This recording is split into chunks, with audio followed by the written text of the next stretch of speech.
Carrot అనేది ఒక చాలా మంచి వెజిటేబుల్ అని చెప్పొచ్చు. ఇది బేసిక్‌గా రూట్ వెజిటేబుల్ కింద క్లాసిఫై చేస్తారు. ఇది మనందరికీ సాలడ్ వెజిటేబుల్ అని తెలుసనమాట. సో, ఎటువంటి వెజిటేబుల్‌ని పచ్చిగా రాగా తినాలంటే అందరికీ ఇబ్బంది. బట్ క్యారెట్ అనే ఒక వెజిటేబుల్ ఏంటంటే ఎవరైనా దీన్ని రాగా తినేయగలుగుతారు. మనము చిన్న పిల్లలు అంటే పాకే పిల్లలు ఎవరైతే ఉంటారో టాడ్లర్స్ వాళ్ళకి దీన్ని నీట్‌గా కడిగేసి వాటిలకి స్టిక్స్ లాగా చేసి ఇస్తూ ఉంటారు. సో, వాళ్ళు దాన్ని కంకుతూ ఉంటారు. సో, పళ్ళకు అదొక మంచి ఎక్సర్సైజ్ లాగా ఉంటుంది. ఆ ఏజ్ నుంచి స్కూల్ గోయింగ్ చిల్డ్రన్ కానీ, అడాలసెంట్స్ కానీ, అడల్ట్స్ కానీ, జీరియాట్రిక్స్ కానీ ప్రతి ఒక్క ఏజ్ గ్రూప్‌లో క్యారెట్ అనేది ఒక ఎక్సలెంట్ వెజిటేబుల్ అని చెప్పొచ్చు.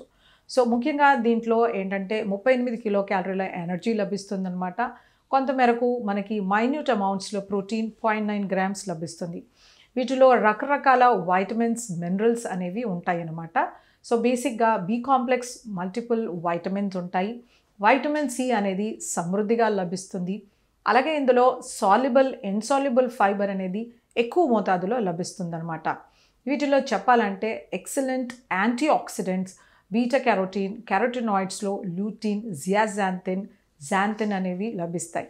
ఇవి మనకి యాంటీ కార్సినోజెనిక్ అని చెప్పొచ్చు. అంటే ఇది క్యాన్సర్ రానియకుండా ఫైట్ చేస్తుందని పరిశోధనలు తెలుపుతున్నాయి. అది కాకుండా ఇందులో ఉండే సాల్యుబుల్ ఫైబర్ అనేది మన బ్లడ్ గ్లూకోజ్‌ని కంట్రోల్‌లో చేస్తుంది. అంటే ఇది యాంటీ డయాబెటిక్ ఫుడ్ అని చెప్పొచ్చు. అంటే డయాబెటీస్‌ని కంట్రోల్ చేస్తుంది. ఇందులో ఉండే సాల్యుబుల్ ఫైబర్ మన కొలెస్ట్రాల్‌ని చుట్టుకొని శరీరంలో నుంచి మూలద్వారం బయట తీసేస్తుందనమాట. అలాగే కాన్‌స్టిపేషన్ ఉండే వాళ్ళకి స్టూల్ అనేది సాఫ్ట్‌గా, మోషన్ అనేది ఫ్రీగా వచ్చేటట్టు చేస్తుందనమాట. అలాగే రకరకాల వైటమిన్, మినరల్ డెఫిషియన్సీని ముఖ్యంగా ఐరన్ డెఫిషియన్సీ, ఎనీమియాని కూడా క్యూర్ చేస్తుంది. అలాగే కొద్ది రకాల ప్రాబ్లమ్స్ ఉండే వాళ్ళకి బోన్ ఇష్యూస్ ఉంటాయన్నమాట. ఇది ఒక ఎక్సలెంట్ సోర్స్ ఆఫ్ ఫాస్ఫరస్ అని చెప్పొచ్చు అనమాట. చాలా రకాల కన్వాలసెన్స్ పీరియడ్‌లో అంటే జబ్బు నుంచి కోలుకునే వాళ్ళలో ఫాస్ఫరస్ డెఫిషియన్సీ ఉంటుంది. సో, వాళ్ళకి క్యారెట్ జ్యూస్ ఇవ్వడం అనేది ఒక ఎక్సలెంట్ ఫుడ్ అని చెప్పొచ్చు.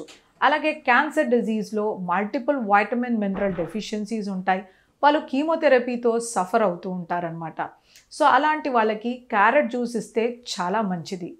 సో, పెద్దవాళ్ళకి కాన్‌స్టిపేషన్ అనే ప్రాబ్లమ్ ఉన్నప్పుడు దీన్ని ఉడికించి ప్యూరీలాగా చేయడం కానీ, బాయిల్డ్ క్యారెట్ సాలడ్ లాగా ఇవ్వడం కానీ, లేదా దీన్ని తురిమేసి రైతా చేయడం కానీ, ఇలాంటివి ఇస్తే కనుక పెద్దవాళ్ళకి కావాల్సిన vitamins, minerals, antioxidants, trace elements అనేవి సమృద్ధిగా లభిస్తాయి. సో, యంగ్‌స్టర్స్ ప్రతిరోజు క్యారెట్‌ని సాలడ్ రూపంలో కానీ, సీజన్‌లో వచ్చినప్పుడు కర్రీ రూపంలోనూ, చిన్నపిల్లలకి హల్వా రూపంలోనూ ఇస్తే కంటికి ఎంతో మంచిది.